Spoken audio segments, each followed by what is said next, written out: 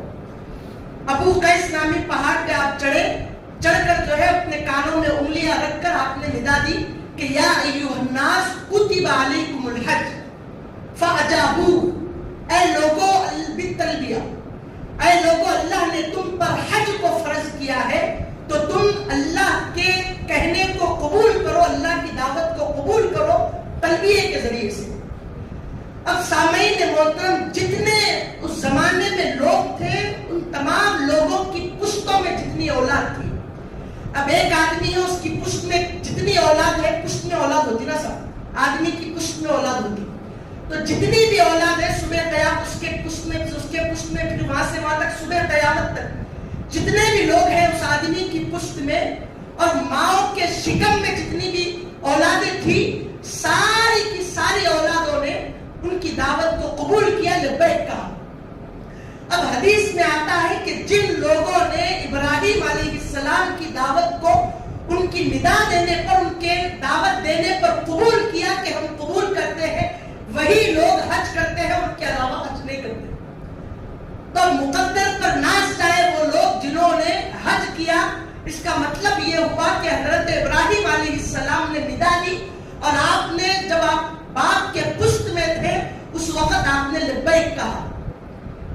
اور جن لوگوں نے حج کیا ان کو چاہیے کہ وہ توبہ استغفار کریں، دعائیں مانگیں کہ مولا میرے حج کو قبول فرما۔ اب جن لوگوں نے حج نہیں کیا ان کا یہی کام ہے کہ وہ حج کی تمنا کریں اور کہیں کہ مولا میں ندا دیا نہیں دیا نہیں معلوم، لیکن دینے والوں میں میرا شمار فرما۔